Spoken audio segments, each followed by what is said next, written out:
I'm going to take a second to talk to you about underdogs. Everywhere, this is for Yeah. you. Fly, Eagles fly, Eagles on the team. Touchdown, touchdown. Time to get Jalen this ring. You don't really want to start a thing. This a bird game nation, baby. It's a Philly thing. Hater, and you looking like you type trash. I'm just here calling on Philly, the podcast. And we can call a man dog or watch Miles score off the handoff. Rest of the division, your man saw Jackson like Sean, hunting like Randall. Season here, early time to do them in.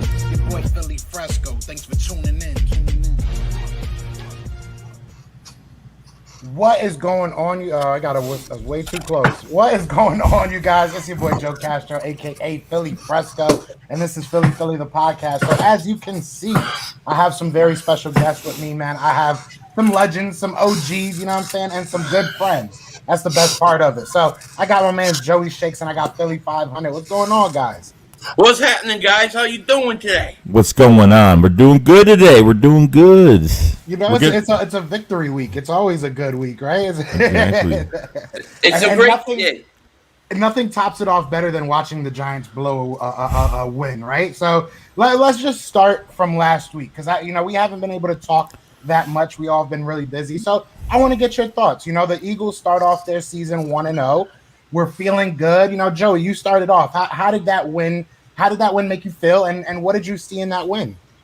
Well, I think it was good. I think it just made us all feel better to see, like, we finally want to see all these young faces and just see what this offense is all about, and Jonathan Gannon, this defense. I think to really see Jalen Hurts kind of go into his own and make these throws and be patient in the pocket and just, look like they're capable of doing anything, I think made us all happy from these guys not really playing in preseason. And, it just made us more comfortable that way. And obviously getting the win, scoring over 30 points, scoring 32 points was great. So I think it just made us more comfortable. But obviously going down the road, we have a bigger stretch of more talent and better teams. So I think in that aspect, we look pretty good.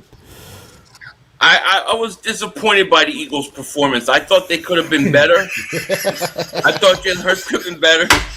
I thought the defense could. No, I'm just kidding. They were awesome. It was great. I mean, they destroyed that team. You know what I mean? Everybody says before the game that, hey, you guys are playing Atlanta. They got a good offense. You're not going to be able to do anything against them. Then when we beat the crap out of them, it's, you just beat Atlanta. They're not very good. Exactly. But the thing is we didn't just beat Atlanta. It wasn't like it was like 10-7. It was 32-6. Mm-hmm. We did what a good team should do. So, I feel great about this game, Yeah, My biggest thing, I'm sorry, I didn't mean to cut you off, but my biggest thing is exactly what you said, man. Like, it's one thing if we went out there and just got through the game and won, right? It's one thing if we would have proved that we were a competent team, a competitive team. But we went out there and smoked some tail.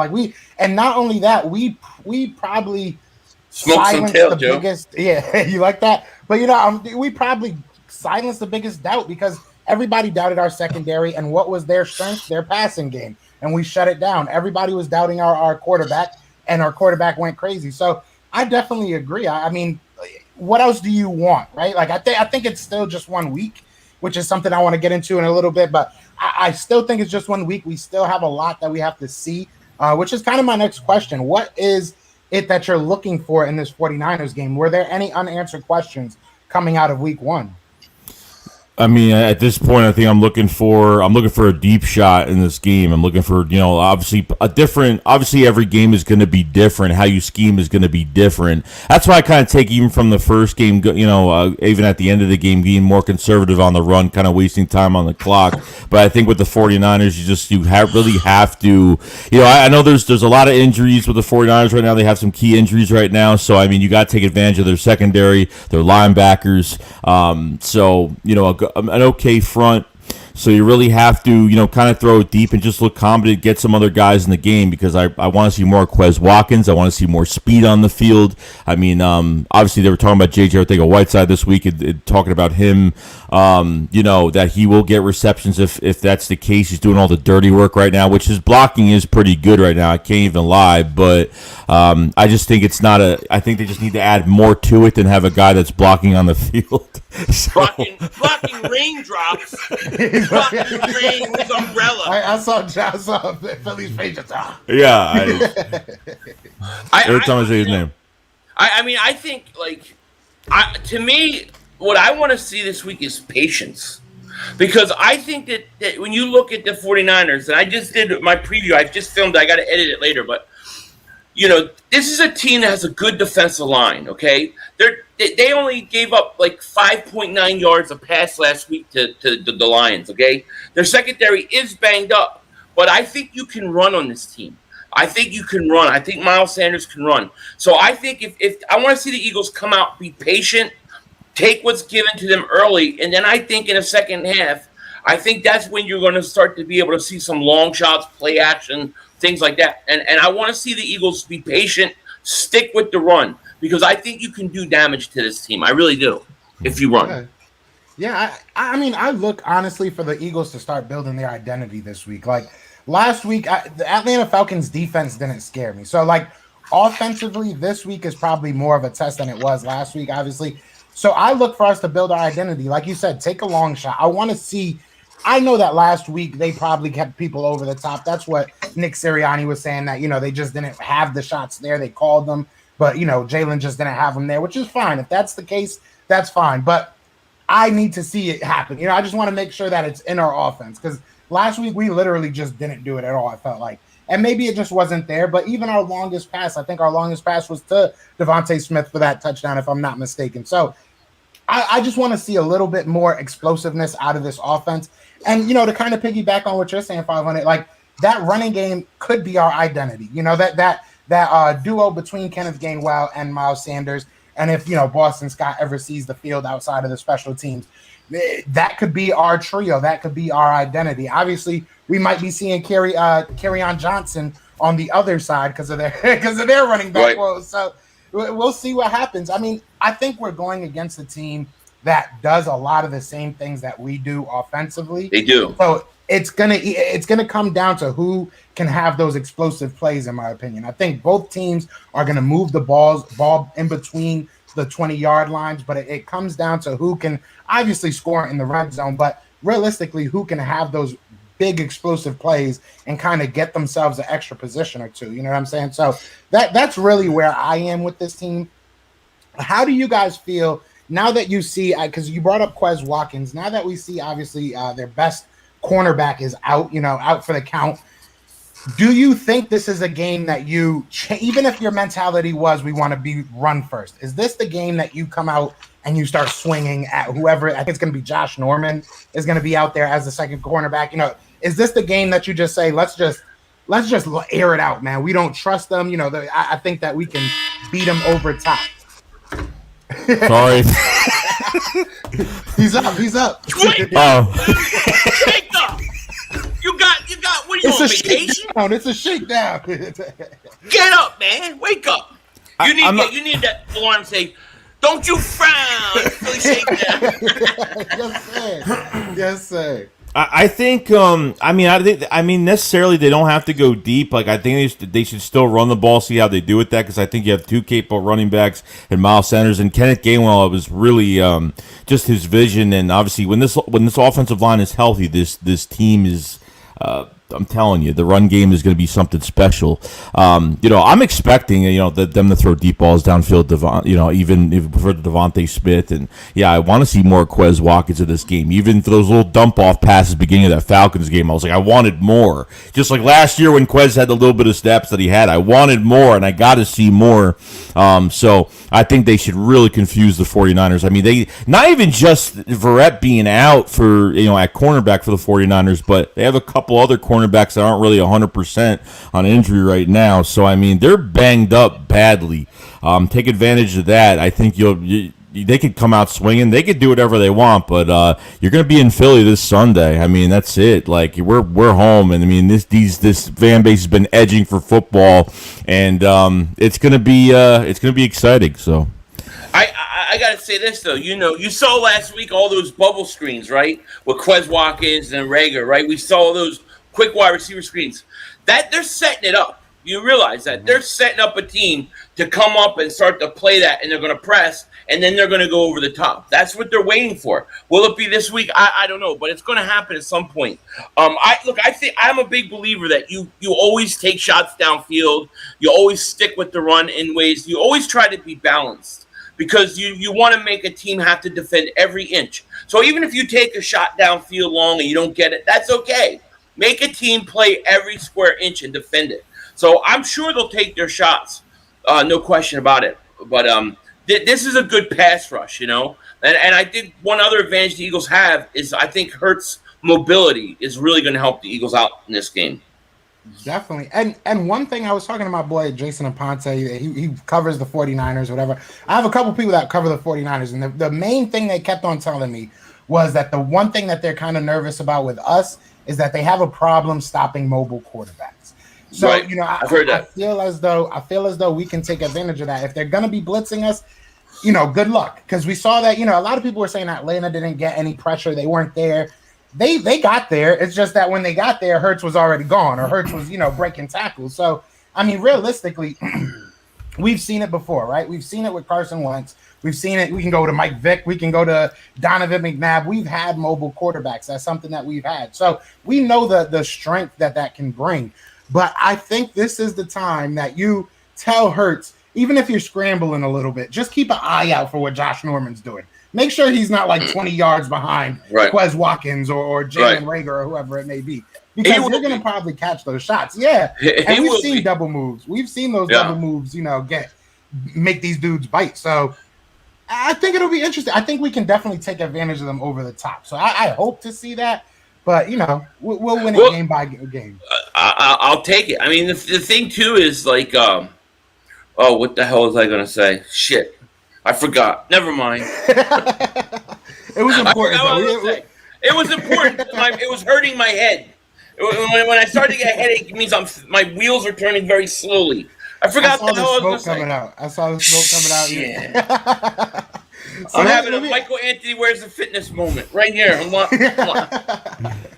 So let me ask you guys this. Obviously, we're watching, you know, the whole NFC East kind of beat themselves up, you know, whether it's injuries, whether it's guys taking illicit drugs that can't stay on the field, Cowboys, you know, or it's just pass whatever. that over here. Or just terrible coaching. The NFC East looks a lot weaker, in my opinion, at least through this first week and a half, than a lot of people were thinking it might have been, especially the Dallas Cowboys. Do you feel that the Eagles, even though it's just 1 week, do you feel more confident in this team being the NFC East division winner, or do you think it's still too early to tell? I think they're built properly right now. I think there's definitely a scheme here. I think that, you know, obviously the Eagles need to stay healthy. I think that's number one. So you're not switching your offensive line 14 times. You're not switching guys at wide receiver. And obviously they're being more conservative. They're not doing stupid plays to the point where they're going to be messing up games. But even watching the game last night, you know, I was kind of like, wow, like I had Washington winning this game because of that defensive line, but I wasn't happy with the defensive line for Washington. I wasn't happy with the secondary, especially for Washington, because they were playing a lot of zone. They didn't, you know, their 4-man pass rush was not doing anything. They had to start blitzing. They didn't start blitzing till later on during the game. And obviously the Giants just really have no run game and, you know, missing shots downfield, and Galladay looking like, I don't even know why he even got paid. You give Shepard $40 million guaranteed. You have Kadarius Toney that's sitting on the bench right now. So I don't know what these teams are doing as of right now. I don't. I think the Eagles just look, I know it's only one game, like you said, but I think the Eagles just look better and they just look more stable. They just look like, I don't know. I feel like they have more purpose, you know, in what they're doing. So that's just me, though. I think, like, what that game showed me last night was that both those teams stink. I think the Eagles are better than both those teams. Washington has a major quarterback problem, okay? And like Joey was saying, I was very underwhelmed by the defensive line. I really thought they would play a lot better than that. They get no push up the middle. And the Giants are kind of who I thought they were. You know, like, they're basically what I thought they were. You know, a team with no offensive line, can't run the ball. So, I mean, I don't think either of those teams are good. I think this is going to be a Eagles-Dallas division fight again. I really do. Yeah. Yeah, and with Dallas looking the way, I mean, realistically, I know a lot of Dallas content creators are in there feeling right now because we're talking about their injuries, but it is what it is. It's part of the game. You know, when we were injured too. But you know, they're just like dropping like flies, almost like last year, and it's Right. important people, you know. And you look at the Giants, you look at Washington. We don't play them till the end of the year, so like realistically, I'm a little bit worried about Washington's defensive line, but not after 15 games of losing. I'm really Right. not that worried. You know, at that point, they're probably not going to be wanting to be out there anyway. So, like, I'm not too worried. I think we have all these games kind of in the perfect setting, right? Like, we have Kansas City and we have Tampa Bay, but we have them at home. So it might be one of those we might surprise you. You know what I'm saying? We're not no slouch at home, no matter how good or bad we are. So we might surprise some teams with that, with those games. But staying on the 49ers, obviously they have a very familiar name, familiar face for the Philadelphia Eagles and DeMeco Ryans as their defensive coordinator. They gave up like 20-something points against the Lions in like 2 minutes. It was Right. kind of crazy. So I want to know, do you think that can we go at this defense like we would have last year, or do you think it might be a little bit different? Because I mean, I didn't get to watch too deep into the game, but just looking at that just looking at the surface level of it, giving up 20 points to the Detroit Lions with 2 minutes to go, and I know it happened right after the Verrett injury. Like, Right. how are you worried about this defense at all, or do you think that it might be a new year for this defense? I personally think that the vulnerable spot for them, and I said it's earlier, is run the ball. I think if you run the ball effectively early on, like in the first half, I think it opens up everything downfield that we're talking about in the second half. Because I think that this is a team that really they want to get pressure with that front, right? They're over aggressive. This is why quarterbacks who are mobile give them problems, because they're over aggressive. That happens a lot with over aggressive defenses. I think you can run the ball on them, okay? I think there are opportunities to throw the ball too, but it's really going to be a battle of that defensive line and that offensive line. But I'm not super scared of their defense. I'm really not. I think if you stick to running the ball and balance, I think you'll be okay. I really do. Yeah, and I think with Greenlaw being out at linebacker, I think you could kind of work the middle of the field a little bit and kind of get those quick slants or whatever you got to do there. I agree with Philly. I think you run the ball on them. I think you could really run down their throat. And it really comes down to, I think, just the trenches. I think seeing Malata and seeing some of these guys on the line, defensively with the 49ers, really good up front, even the offensive line as well. So I think it's just going to be a trench battle. And I think if the Eagles take care of that, I think they're going to have the matches that they do want. I mean, the mismatches that they do want, and I think it'll be a successful game for them. I really do, and especially just being home, the crowd, and it's just I think it's going to give this team a little jolt on Sunday, especially for the rookies and stuff. So that's the big advantage, guys. Mm-hmm. That's the advantage. Okay, we're not in San Francisco. We're not watching them walk around picking up shit everywhere around the block. We are in Philly, because that's what they do in San Francisco. Okay, but we are in Philly, and you saw the college stadiums the first week those fans were back. It's going to be a playoff atmosphere. It's going to be insane, and I think that's such a big advantage that people just are thrown to the wind, acting like it doesn't matter. I think it matters greatly. I really do.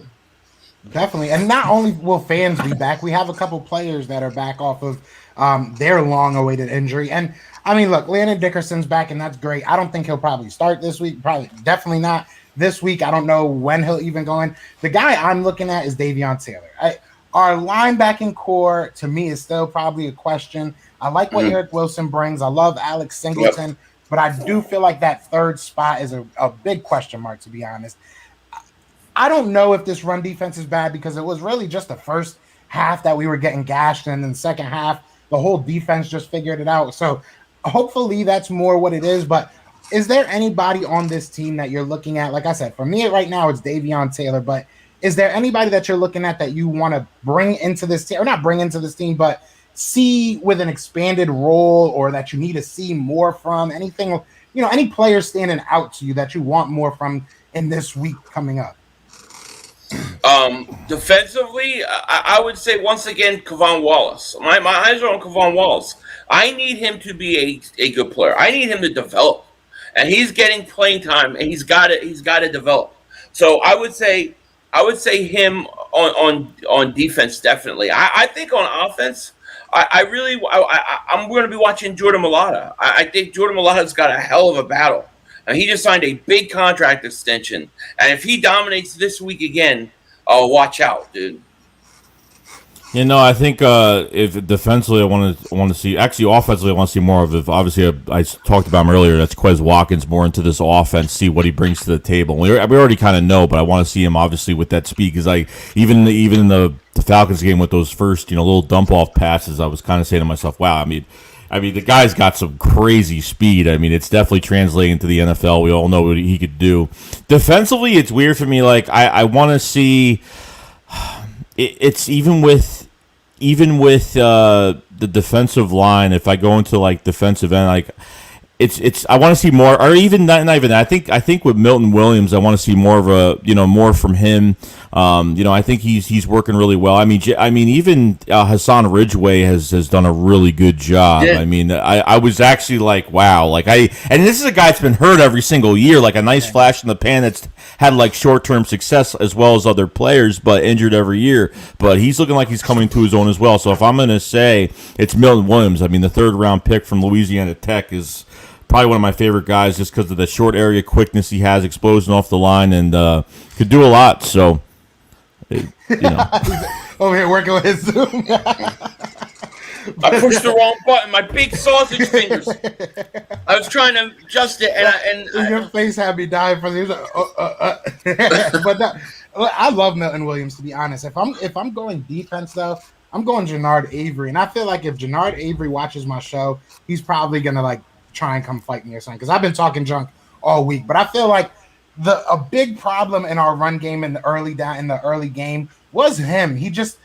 It was like one thing or the other. Like his head was never up. It was either he was going at the quarterback or he was dropping back in the coverage. Like it was never sometimes he literally just ran right by the running back. And I understand that you have a job to do, but like a little bit of awareness when you're on the field. That's why I'm so high on Davion Taylor right now, because Davion Taylor, I think they had him mostly in the middle linebacker spot during out training camp. And when we were talking to people early on in training camp, they were saying some big things about him.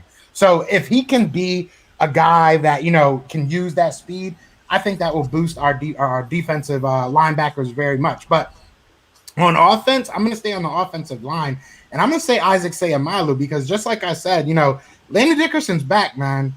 Give me a reason why he shouldn't be starting. That's really what I need from you, Isaac. That I need you to tell me why he should not be I'll tell starting. you why. I'll tell you Why is that?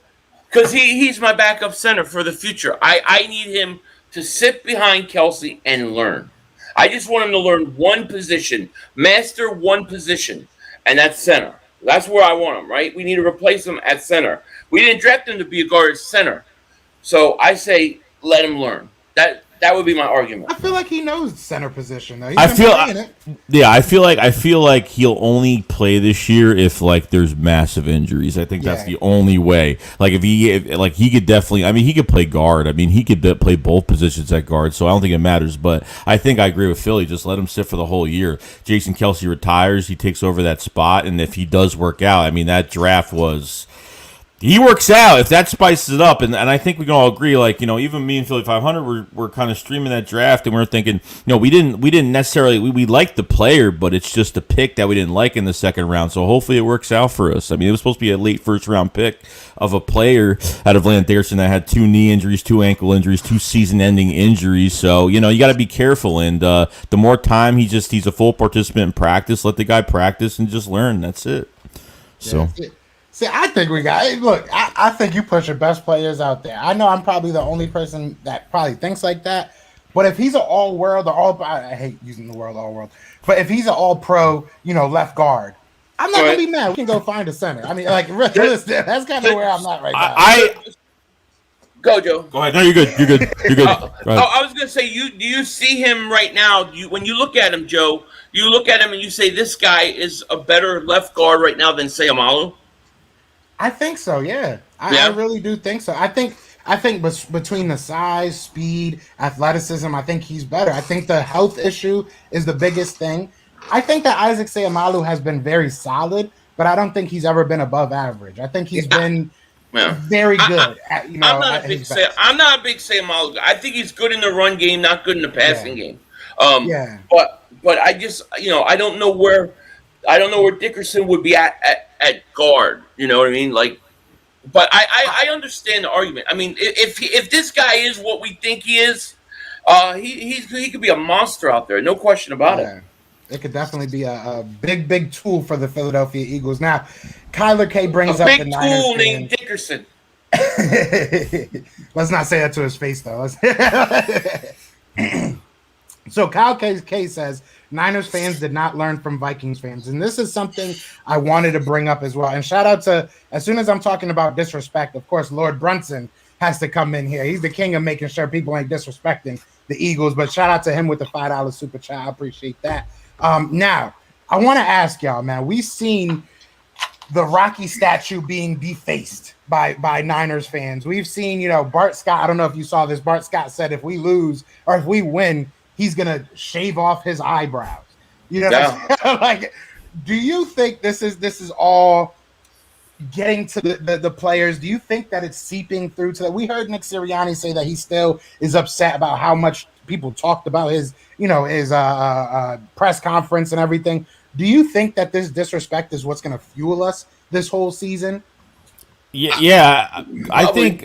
I mean, yeah, definitely. I mean, it's like every time something happens, like even the Rocky statue and all that. I mean, it's just these fans just don't learn, and it gets to the link, and it gets to the Eagles fans, it gets to the players. I mean, everybody hears about it, and yeah, I think everybody's had a chip on their shoulder. That's why I like having this new coaching staff this year, because I think they all have something to prove this year. You know what I mean? Like, obviously, Sirianni knows that he was laughed at. I mean, everybody knows what's going on, so it's only going to make these guys better. It's the quote unquote, it's a dog mentality in the locker room, and that's all it's going to be. So I think it's just going to fuel them all season. I think that we don't need media, we don't need anything happening outside to fuel these players or these coaches. I think whatever happens in the building, they're going to create it themselves, and I think that's what's really important. So yeah, I think that all of that is just setting up the loss for the Niners. I mean, this is just all setting up 2-0. You can see it a mile away. The guy's going to shave his eyebrow. Why would you go on there and say that, right? And then, am I still here? You hear me? Yeah, you're still here. I got all quiet for a second. I said, "What the hell's going on?" Then you had what's his face said they're going to shave the eyebrow. Then you got the whole Rocky statue being abused. Then people are sitting there telling us that we're going to face this Atlanta team that they're good offensively. All of a sudden, they're the worst team ever. I mean, I think everybody is basically putting their foot in their mouth this week with this team, and they're gonna start 2-0, and then we're probably gonna get overhyped because that's what always happens because they're gonna go from one extreme to another. But I think it's all setting up for the big beating, but the Niners are gonna take this week. Definitely, I think we're gonna smoke these boys. I really do. I when I was talking to Jason earlier in the season, in the off season, when I was doing my record predictions, I did have us losing, but I also did say that it could change depending on week one. I don't want to say I have us winning, but I keep saying that we're going to blow them out. I know it's confusing. I think it's going to be a lot closer than I thought earlier on, but I definitely think this is a winnable game. Now, shout out to my guy KJ with the $2 super sticker. I appreciate you, brother. Now, I do want to ask you something because I did bring this up earlier and I did talk about it in a video and I kind of got roasted. It is what it is. But I want to know your opinion. Listen, you guys have been doing this way longer than I have, right? You've been doing the show longer than I have and being on YouTube, having to face it every Sunday. Do you think that the Eagles fan base is getting a little bit prematurely hype? Do you think we should slow down a little bit and rein bring the reins back? Or do you think that all this excitement over this team over this 1 week is warranted? It's warranted. I think it's full go mother humpers. I'm saying everybody should be fired up. Look, I don't hear people saying we're going to win a Super Bowl. We're a Super Bowl team now. I'm not hearing it. All I'm hearing is people saying we're better than people thought. We're better than they've been saying. We can win this division. I think that's fair game, especially after you saw those two morons play last night. I think it's fair game. I think people should be hyped because they've been so underhyped and so overlooked all season. I think it's game on, man. Yeah, I think this is one of the most productive, even coming to the offseason. I think that this is the most, from seeing dispositions, I think we were all afraid to see what would happen. Obviously, we're seeing changes, like how they handle preseason, how they handle the offseason, what they're doing, a collaborative effort with the draft. I mean, and then you go into the season, and there was so much mystery that it got you so excited because there's so many new faces on the team. So then when you watch the first game, you see, wow, like this team is so capable and they can only play better and do better every single game. And now going to the 49ers where you're going to be playing a better opponent, we shouldn't be fearing the 49ers. The 49ers should be fearing us at the end of the day. And I think this team has a lot to give, especially I think the weapons. I think it's a camaraderie. I think the culture has been created by Nick Sirianni. Nick Sirianni is the first one. He came to the building, and I think he's the first one that created this culture. And I think the players want to play for Nick Sirianni, and I think that the players want to play for Jalen Hurts, and I think it's only going to get better from here on out. So, yeah, I'm a little pessimistic. I'm not gonna lie, but my real reasoning why I say like to hold on a little bit is just because I have heard people, giving Jalen Hurts the MVP already. I just feel like we have to really analyze who this guy is, because I'm glad that he's way better than everybody expected, because I think we all knew that. I think that we knew that he was going to be better than a 41st ranked quarterback.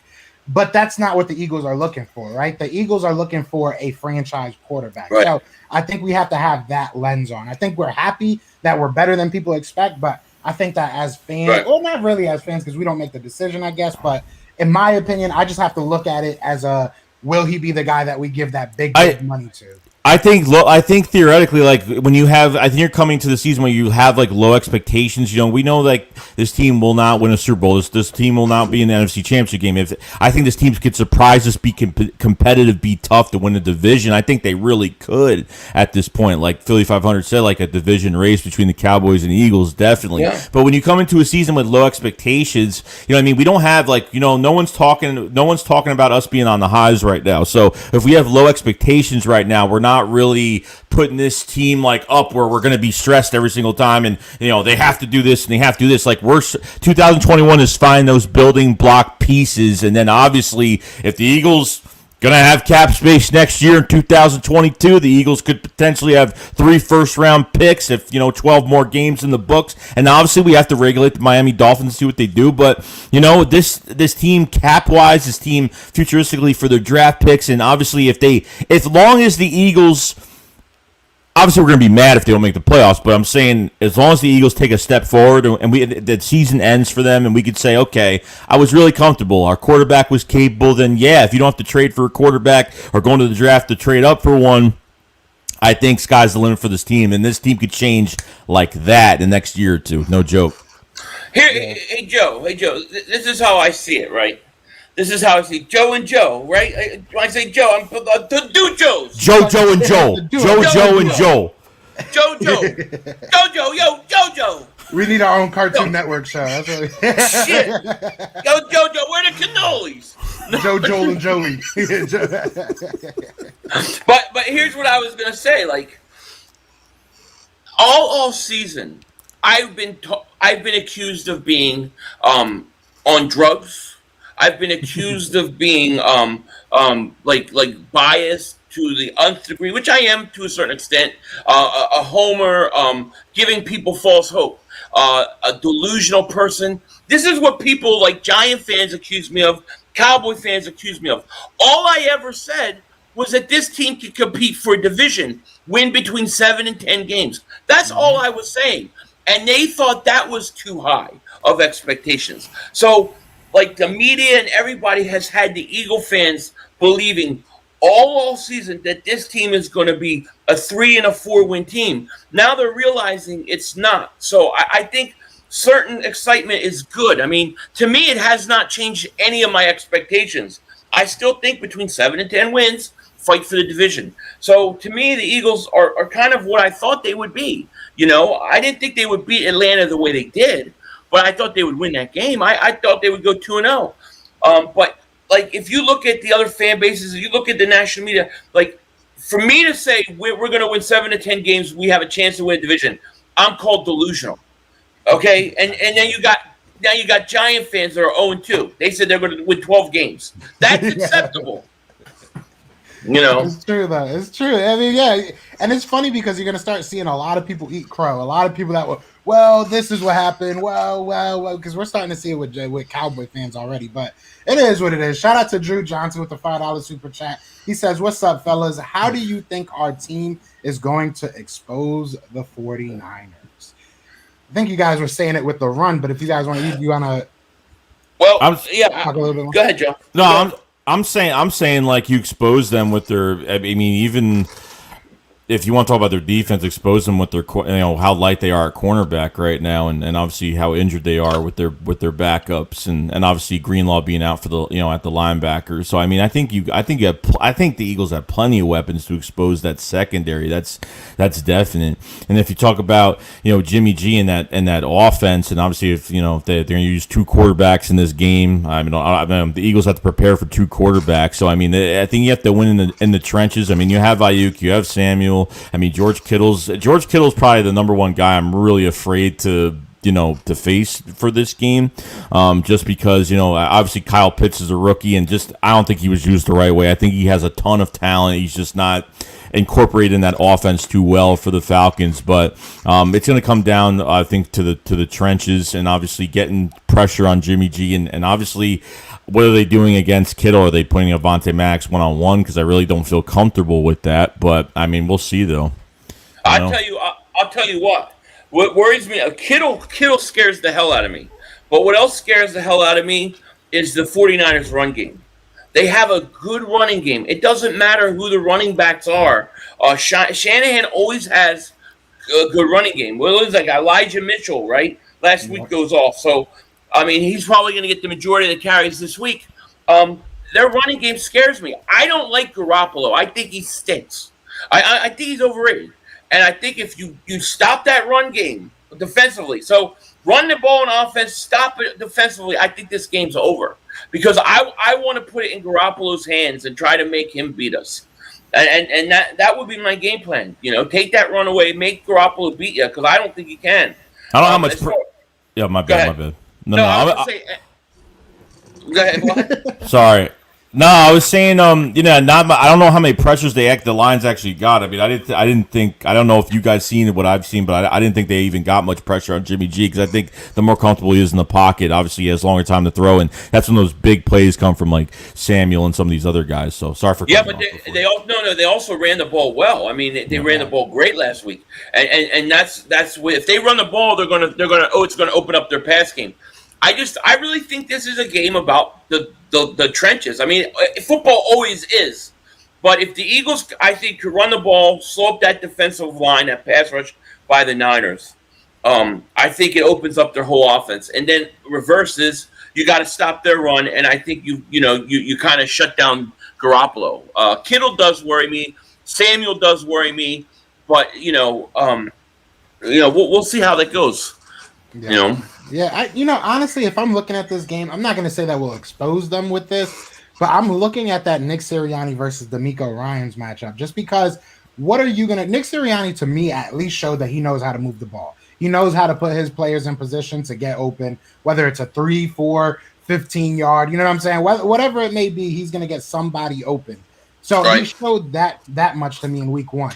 And I think that DeMeco Ryans showed me this much, that he is susceptible to letting his players kind of tail off.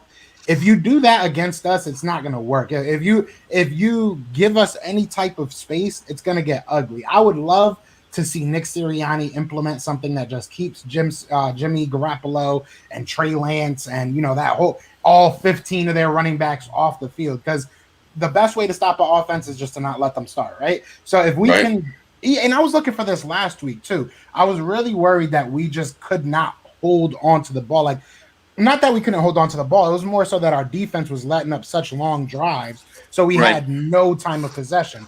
I want to see us control the ball. I'd much rather win 20-10, 23-10, low-scoring games, and know that we had the ball for 60% of the time. And I think that's how you win in the playoffs. That's how you become a great team. So I would love to see that happen this week. So I'm saying my biggest thing right now is the matchup between D'Amico Ryans. Shout out to D'Amico. Wasn't he like Simba? What was his nickname? He was like Mufasa or something. He had like some Mufasa, yeah. Mufasa. And then Jordan Hicks was Simba, and they both left us. But anyway, but either way, I think that's going to be the matchup that we have to watch. I'm excited for it. I think that we can take advantage of them in a lot of different ways. But we'll see. I guess we'll see. You know, I mean, it is what it is. Now, let me ask you guys this: as far as this defense goes, how did this secondary calm your nerves a little bit? Because I really didn't see anything that the secondary did wrong. Like I think that they kind of locked up all game. But how are y'all feeling about the secondary after week 1? I was pleasantly surprised. I mean, Atlanta has some weapons. Calvin Ridley is no joke. They did a great job, I thought. They really did. And I thought they got better as the game went on. But, that was also because the pass rush was getting home. I like the fact that they don't play sticks and they come up and they actually challenge these wide receivers. So I was surprised. I think the Steven Nelson pickup is huge because now you have Avonte Maddox in the slot. I think that's making a big difference. Yeah, I agree with that, definitely. I think Philly 500 kind of nailed on the head there. Like, I think throughout the game, like they started locking up Kyle Pitts and Calvin Ridley, and I thought they did a really good job. I knew that Steven Nelson had something in him, especially he was definitely a free agent I want to pick up for a while, and we were kind of waiting on it because we were very empty at that position. I mean, if you talk about depth, we really don't have much behind it. Obviously, then Zach McPherson really learning, and other than that, there's really not much there. But I think the scheme. I think there's obviously you have your players in that defensive scheme that are going to work better in a role, and I think it's up to Jonathan Gann how to use these players to their success, putting these defensive guys in good position to be successful. Not like Jim Schwartz throwing the same guys on the field, same thing, and not knowing how to use linebackers and cornerbacks. You're not setting these players up to fail, and I think the scheme they're running is good. I think they're putting them in a good position, and I really couldn't complain about the secondary. I think if you add a little bit of a good pass rush to that, obviously there's some rust that they had to shake off because the defensive line was getting blown off the ball. They were getting blocked. I mean, they got ran down their throat. I was just like, what's going on right now? So I think just knocking down rust. I think, obviously, like I said, being home this week, I think it's going to amp up a little bit, and I think it's going to be good. So. Now, last question. Well, I got 2 more questions I want to ask. One of them is, so I was looking at the Twitter sphere or whatever, and I guess the Toyota player of the game, it kind of got me because I thought it was like an NFL thing, but I guess it's just the Eagles thing. I guess I'm a terrible fan because I didn't know that. But either way, so they picked like the 3 guys that would be like the best 3 guys. And one was Jalen Hurts, Javon Hargrave, and I think the other one was somebody. Who knows? But I ask you this because I want to know if you had to pick your 3, who do you think are going to be the 3 most important players for this game against the 49ers? Now, let me ask you a question. Can I say offensive line as one group? I guess. Yeah. Because I think the offensive line is the key. But I'll say this. I'll say the 3 guys are this. I say it's going to be Miles Sanders, Jalen Hurts, and Jordan Mailata. Those will be my 3 guys. Yeah, I was gonna say Miles Sanders, Jalen Hurts. I was gonna say Fletcher Cox as well. Definitely got to play a good game, and I want to see him play better. Definitely, and obviously almost had a sack last week, didn't get it, but those are my 3. Yeah, I'm gonna go with Miles because that's my guy. I need to see Miles go out there and ball out, and I got him on like 2 or 3 different fantasy rosters. Me too. I need him to start playing good. And then I'm gonna go. I know people are going to be like, Joe, leave him alone. But I'm going to keep on going on Jannard Avery until he shows me. So he was like literally the only weak link on that You're linebacker. going to drive that guy nuts. It just killed me. And then on top of that, the Game Pass took away like the film room or whatever, like the NFL film, the all 22. So I'm sitting here watching game film like, I want to see like the back end because maybe he's not doing it wrong, but like it just felt like he was doing everything wrong. So, I don't know. I want to.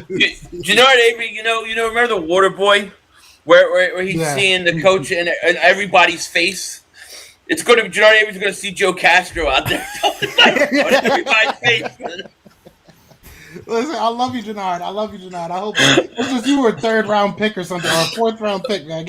Come on, get it together. But so I gotta say him. I gotta say Miles Sanders, and then my other guy is probably I'm gonna say either. I'm not gonna go either because that's unfair. But I'll say Sweat, Josh Sweat. I want to see Josh Sweat go out there and ball out. I want to see him really go crazy. I think this defensive line is going to be fun. You could maybe switch that out for Ryan Kerrigan because Ryan Kerrigan did literally nothing last week. So, and I had him on the show. So it's like, come on, man, like make me look, help me help you. You know what I'm saying? But so last thing I want to talk about is just the score prediction. What do you guys think going into this game? What's your score prediction? Who do you have winning and why? Go ahead, Joe. I'll let you answer it first. I'm gonna say 31-21 Eagles. I think it'll be a tough game. I think it'll be competitive. I think both sides are, I think it's just gonna come down to execution. I think it's gonna come down to pressure on Jimmy Garoppolo, and I think the Eagles will come out with the win at the end. I'm saying Eagles are going to win this game, but I got it a little lower scoring. I think it's going to be 24-20 Eagles. And I think it's going to be 2017 late in the 4th quarter. And I think Jalen Hurts is going to take us down and win the game late. I had us losing this game originally, but I just can't say it. I just can't ever do that like as a real game prediction. Like y'all got my reality in the off season. Now you're getting my fandom. There you go. So it is what it is. So it works. I don't care. Yep. So I mean, hey, I think that the Eagles can take this, and if they win it, I'm gonna go with it's gonna be because of the running game. It's gonna be because of the holding on to the ball on the offensive side, not letting Jimmy G get going, not letting Trey Lance do any of those gadget stuff, and not letting any of these wide receivers beat you. So I'm gonna go Eagles, and I'm gonna go in a low scoring match, and I'm gonna say 23-17. That's what I'm going to say. 23-17. I think it'll be close till about the 4th quarter, and then we start pulling, we just kind of dominate and hold on to the ball. So that's what I'm looking for. We still got 60 people in here. Everybody be sure to hit that like, hit that subscribe. If you don't know these two GOATs, I mean, come on, man. The names the names are in the description. Definitely go check them out if you don't already. Be sure to subscribe to them, man. Joey 500, I appreciate you guys so much for coming on here, man. You guys have been like brothers to me. I really do appreciate all we appreciate you, man. We appreciate the awesome intro you did for us, man. I play it every night for my kids before bed. I love it. It's awesome. But no, I mean that was so nice of you, man. We love you to death, We're like, like you're part of the family of the Shakedowns podcast, I appreciate that, man. I appreciate that for real. But yeah, no, and I appreciate everybody that checked in, man. Like they said, you guys are family too. You guys are my family. So I appreciate everybody. Hit that like, hit that subscribe. But we are about to get out of here, man. And y'all know what it is, man. It is Fly, Eagles Fly. And we are out here. Peace. B. Scott with the Philadelphia John Eagles. Dornbos here, the Philadelphia Eagles. Yeah, we're just the Philadelphia Eagles. Follow my guy Joe Castro on his YouTube/podcast channel. Let's give a shout out to the Philly podcast. Shout out Philly and my guy Joe Castro. So keep on doing great things, guys. Fly Eagles Fly. Fly Eagles Fly. Go Birds.